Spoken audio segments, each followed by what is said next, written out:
ঘটনাক্রমেও চাঞ্চল্যকর তথ্য সামনে আসছে। UEM Jaipur is a perfect target for prospective students aspiring for good jobs, good education with future-ready skills. ঘটনার দিন রাতে ডিউটিতে ছিলেন তিলোত্তমা, অন ডিউটি চিকিৎসক। সেদিন রাতে তার কি কোনো কারণে ডাক পড়েছিল?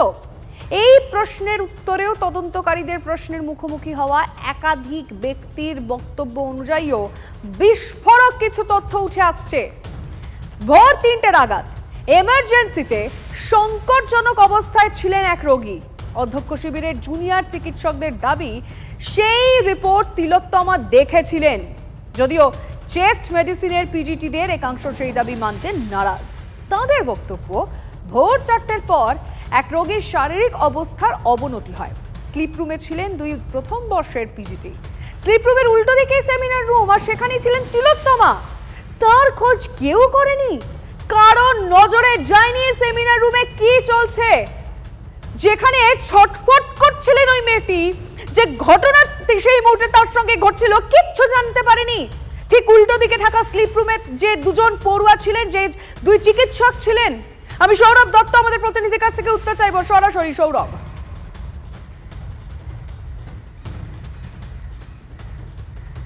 লিমা, দেখো, এদিন আমরা পর ৩টি বিষয় যেটা তিলোত্তমার ধর্ষণ এবং খুনের ঘটনায় পরস্পরভাবে জড়িত অত্যন্ত গুরুত্বপূর্ণ ৩টি বিষয় আমরা তুলে এনেছি। প্রথম কথা কি ছিল, যে ময়না তদন্তে এত দেরি হলো কেন? সুপ্রিম কোর্টের অবজারভেশনে এই বিষয়টি উঠে এসেছিল। সেক্ষেত্রে আমরা দেখিয়ে দিয়েছি যে বৃহস্পতিবার এই প্রশ্নের প্রেক্ষিতে রাজ্যের তরফে যে সময় সরণি দেওয়া হয়েছে সেখানেও বিভ্রাট রয়েছে।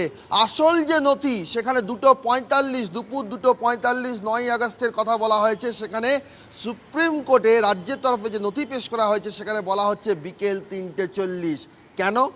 দ্বিতীয় যে প্রশ্নটা, যে এক প্রভাবশালী ফোন করেছিলেন সকাল 10টার মধ্যেই, সকলে জেনে গিয়েছিলেন যে আরজিকর মেডিকেল কলেজে ২য় বর্ষের পিজিটির সঙ্গে কি ঘটেছে, এবং সেই জন্যই এক প্রভাবশালী তৃণমূল বিধায়ক অধ্যক্ষ ঘনিষ্ঠ এক হাউস স্টাফকে ফোন করেছিলেন, যে হাউস স্টাফ শিয়ালদা স্টেশনে সেই সময় অবস্থান তার ছিল।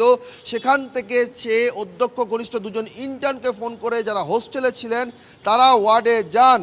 ওয়ার্ডে গিয়ে সেখানে তারা পৌঁছে যান, এবং পৌঁছে যাওয়ার পরেই পরবর্তী ঘটনাক্রম এগোতে থাকে। 10টা থেকে 10:30টার মধ্যে অধ্যক্ষ পৌঁছয়, তারপর থানার পুলিশরা আসে। প্রশ্ন ওঠে, তাহলে 10:52 বাবা মাকে কেন আত্মহত্যা বলা হলো, যেখানে অনেক আগেই প্রভাবশালী তৃণমূল বিধায়ক, কর্তৃপক্ষের ঘনিষ্ঠ ইন্টার্ন, হাউস স্টাফরা সকলেই বুঝে গিয়েছিলেন যে এটা ধর্ষণ ও খুনের ঘটনা। তাহলে কেন এত পরে 11:45 এফআইআর দায়ের হয়? আর এরপর তৃতীয় যে বিষয়টা আমরা ব্রেক করছি, আরও গুরুত্বপূর্ণ তথ্য, যে ঘটনাক্রম 8ই আগস্ট ভোর রাত বা 9ই আগস্ট ভোর রাত, সেখানে কি ঘটেছিল? সেখানে দুটো ঘটনাক্রম অত্যন্ত গুরুত্বপূর্ণ হয়ে আসছে।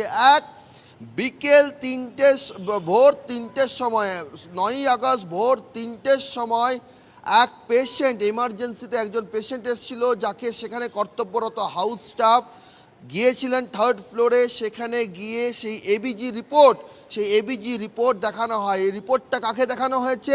অধ্যক্ষ ঘনিষ্ঠ চিকিৎসকেরা, যারা ইতিমধ্যে সিবিআই জিজ্ঞাসাবাদের সম্মুখীন হয়েছেন, তারা দাবি করছেন এই রিপোর্ট দেখেছিলেন তিলোত্তমা।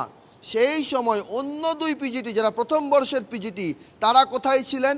তাদের থাকা, একদল চিকিৎসক বলছেন তারা স্লিপ রুমে ছিলেন, কিন্তু সেই সময় তাদের অবস্থান কোথায় ছিল সেটা জানা যায়নি।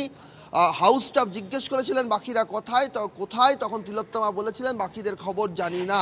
আরেকটা ভার্সন উঠে আসছে, যেটা পিজিটিদের ভার্সন, চেস্ট মেডিসিনের পিজিটিদের ভার্সন। তারা বলছেন হাউস স্টাফ গিয়েছিলেন ঠিকই, তবে তিলোত্তমা রিপোর্ট দেখেননি। রিপোর্ট দেখেছে এক পিজিটি, প্রথম বর্ষের এক পিজিটি, যার নামের আদ্যাক্ষর এস দিয়ে। সেই পিজিটি দেখার পর অন্য আরেক পিজিটি তাহলে কোথায় ছিল সেটাও কিন্তু স্পষ্ট করতে পারছে না। এখানে শেষ নয়, ভোর 4টের পরে আরও একটি পেশেন্ট খারাপ হয়, অনকল আসে, ডাক্তারদের অনকল আসে। এই সময় কিন্তু স্লিপ রুমে থাকা যে 2 পিজিটির কথা বলছিলাম, প্রথম বর্ষের পিজিটি, তাদের মধ্যে যে কোনো একজন ওই পেশেন্টকে দেখেছিল, কার্ডিওলজিতে তাকে রেফার করা হয়। তাহলে সেই সময় স্লিপ রুমের ঠিক উল্টো দিকে যেখানে সেমিনার কক্ষ অবস্থিত, সেখানে তিলোত্তমার অবস্থান কেউ জানতে পারলো না। এই প্রশ্নগুলো রয়েছে, আর এই প্রশ্নগুলো কোনো সূত্র মারফত না, এই প্রশ্নগুলো যে রয়েছে তারও প্রমাণ আমাদের কাছে আছে। সেই সময় ডক্টর সুমিত রায় তপাদার, যিনি তিলোত্তমার ইউনিট হেড, যার নাম, যার মাধ্যমে এমএসপি জানতে পেরেছেন বলে টালা থানায় জানিয়েছে, যার নাম আদালতের নথিতেও রয়েছে, তিনি আমাদের সঙ্গে কথা বলেছেন একমাত্র। এক্স্যাক্টলি সৌরভ, আমাদের সঙ্গে কথা বলেছেন একমাত্র টিভি9 বাংলার সাথেই তিনি কথা বলেছেন, কিন্তু কি জানিয়েছেন সুমিত রায় তপাদার, কি বলেছেন টিভি9 বাংলাকে? আগে সৌরভ শোনাই, তারপর আসছি তোমার কাছে। ভোর 4টের সময় একটা পেশেন্ট খারাপ হয়েছিল, তাকে কি অ্যাড্রেস? এটাকে আপনি বললে আমি উত্তর দিতে পারবো না। ভোর 4টের সময় একটা পেশেন্ট খারাপ হয়েছিল 8 তারিখে। সবই বুঝতে পারছি, কিন্তু আপনার ওই যে অংশটা তদন্ত হচ্ছে না, সেই অংশটা নিয়ে ভাই আমি কিছু বলতে পারছি। এটা তো তদন্তের পার্ট নয়। ভোর হ্যাঁ, 4টের সময় একটা patient খারাপ তদন্তের অংশ হয়েছিল। এটা নিয়ে পুরো সিবিআই পুরো বিষয়টা নিয়ে দেখছে, জিজ্ঞাসাবাদ এই করছে। যে ভোর 4টের সময় খারাপ হয়েছিল, কে সবাইকে কে ডাকছে, দেখছে আমাদের সেটা? সমস্ত ফ্যাকাল্টিকে ডাকছে, সমস্ত স্টাফকে ডাকছে, ওরা তদন্ত করছে এবং আমরা সহযোগিতা করছি। আর স্যার, এবিজি রিপোর্টটা যখন ডক্টর গোলাম নিয়ে এলেন এমার্জেন্সি যে পেশেন্টটার ক্ষেত্রে, তিনি কাকে দেখিয়েছিলেন? এই ব্যাপারটা সিবিআই খুব সুন্দরভাবে তদন্ত করছে এবং আমাদের সমস্ত ফ্যাকাল্টিজ যারা আছেন, সমস্ত স্টাফ ইনক্লুডিং নার্সিং স্টাফ এবং যারা জিডিএ এরা ডিউটিতে ছিলেন বা ডিউটিতে ছিলেন না এমনও, সবাইকে ডাকা হচ্ছে, সবাই যাচ্ছে এবং আমরা আমাদের পক্ষে তদন্তে যাতে করে সত্যিকারের সত্যটা উদ্ঘাটিত হয় তার জন্য যা যা করার প্রত্যেকে আমরা এর করছি। মধ্যে 3টের আগে যে এবিজি রিপোর্ট দেখানোর বিষয়টা আমি এবং আর পরে যে এই বিষয়ে জানি না, যেটা জানি না। আপনাদের সে প্রাথমিকভাবে দেখে মনে হয়নি যে এটা মার্ডার এবং ধর্ষণের ঘটনা? আমি বলে দিয়েছি, যা বলার পুলিশকেও বলেছি, প্রথমে লালবাজারে আমায় ডাকা হয়েছিল, যে বলেছি, সিবিআইকেও বলেছি। আমরা শুনলাম সুমিত রায় তপাদারের বক্তব্য। এই মুহূর্তে দাঁড়িয়ে আমি আরো একবার আমাদের রিপোর্টারের সঙ্গে কথা বলতে চাইবো। সৌরভ, যেদিন আমি তিলোত্তমার বাবার সঙ্গে কথা বলেছিলাম, তিনি ঠিক এই বিষয়টাই প্রশ্নটা তুলেছিলেন। তিলোত্তমার বাবা সেদিন আমাকে বলেছিলেন যে এই রকম ঘটনা কি করে ঘটতে পারে, কারণ যারা নাইট শিফট করে তাদের উপর যথেষ্ট প্রেশার থাকে। 7 ঘন্টা কেউ তার মেয়ের খোঁজ করলেন না, কারণ আমরা জানি চেস্ট মেডিসিনে কোন ধরনের পেশেন্টরা অ্যাডমিট থাকেন বা কোন ধরনের পেশেন্টরা এমার্জেন্সিতে আসেন, তাদের কতটা কষ্ট হয় এবং ডাক্তারদের চাহিদাও সেরকম থাকে। সে কারণে এতগুলো ঘন্টা পেরিয়ে গেল, কেউ তিলোত্তমার খোঁজ করলো না। সৌরভ,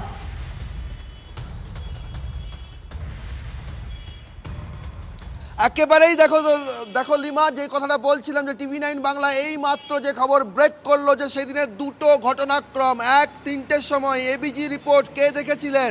তিলোত্তমা দেখেছিলেন নাকি অন্য 2 পিজিটি দেখেছিলেন?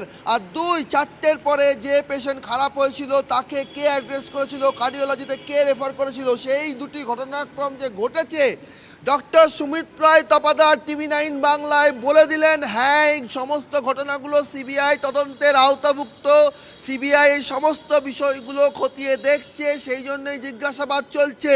এই প্রথম বিস্ফোরক যে সেদিন দুটো এমন ঘটনা ঘটেছিল, যে এই দুটো ঘটনার যদি যোগসূত্র যদি ঠিক করে লিঙ্ক যদি এস্টাবলিশ করা যায়, তাহলে তিলোত্তমার খুনের পিছনে কারা সেটা অনেকখানি স্পষ্ট হবে। সুমিত রায় তপাদার কিন্তু তদন্তের আওতাভুক্ত রয়েছে বলে যতটা তার পক্ষে বলা সম্ভব তিনি জানিয়ে দিলেন। আরও একটা মারাত্মক বিষয়, তাকে যখন প্রশ্ন করা হলো যে ধর্ষণ এবং খুনের ঘটনা প্রাথমিকভাবে তারা দেখে বুঝতে পারলেন না, এই প্রশ্নটা তো উঠছিল গত 9 তারিখ থেকে উঠছিল, যে কেউ ডক্টররা দেখে বুঝতে পারলেন না যে এটা কিসের ঘটনা। কি বললেন ডক্টর তপাদার? বললেন, প্রথমেই আমার যা বলার আমি লালবাজারকে জানিয়েছি, সিবিআইকেও জানিয়ে দিয়েছিলাম। অর্থাৎ তারা জানিয়ে দিয়েছিলেন বলেই তো প্রভাবশালীরা ফোন করেছিলেন। একের পর এক বহিরাগতরা, যাদের সঙ্গে আরজিকর মেডিকেল কলেজের কোনো সম্পর্ক নেই, সেই লবির সঙ্গে সম্পর্কিত চিকিৎসক। এক্স্যাক্টলি সৌরভ, তাহলে কি এইখানে যে ফোনের কনভারসেশনের কথা আমরা বলছি, এই যে প্রভাবশালীর যে ফোন, এটা ভোর রাত থেকেই তাহলে শুরু হতে পারে? কারণ মধ্যরাতে যেখানে পেশেন্ট আসে, এতটা চাপ থাকে তাদের ওপর, সেখানে তারা পিজিটিতে মাত্র কয়েকজন রয়েছেন, তার মধ্যে তিলোত্তমা একমাত্র মহিলা যার খোঁজ কেউ করতে পারলো না। তাহলে কি মধ্যরাত থেকে বিষয়টা চলছিল সৌরভ?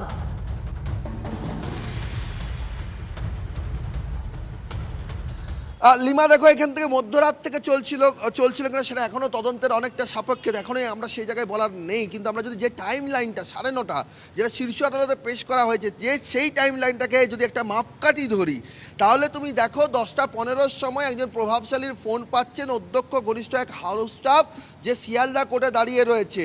ডক্টর সুমিত রায় তপাদার তার টাইমিংটা কটা 9:45 অন্তত এমএসবিপি টালা থানাকে যে লিখিত দিয়েছে যার নথি আমাদের কাছে আছে সেখানে কিন্তু স্পষ্ট টাইমটা দেওয়া হচ্ছে 9:45। তাহলে সুমিত রায় তপাদার কী বলছে আমি তখনই জানিয়ে দিয়েছি এটা কি হতে পারে এবং তিনি কি বুঝছেন একজন চিকিৎসক হিসেবে। প্রশ্নটা হচ্ছে তাহলে তো 10টার মধ্যেই বিষয়টা বোঝা গেছিলো যে এটা ধর্ষণ ও খুনের ঘটনা। চিকিৎসকেরা প্রাথমিক পর্যবেক্ষণে এতজন একটা মেডিকেল কলেজের এতজন চিকিৎসক সেটা আজ করতে পেরেছিলেন, আর আজ করতে পেরেছিলেন বলেই এত প্রভাবশালীদের দেখা যাক, তদন্ত তো চলছে সৌরভ। তারা বলছেন যে তারা সমস্ত ভাবে সহযোগিতা করছেন, তদন্ত কোন দিকে যায় এটা আমাদের দেখার রয়েছে। অনেক ধন্যবাদ তোমায়। এই মুহূর্তে বড় খবর ব্রেক করলো সৌরভ দত্ত, আমাদের রিপোর্টার।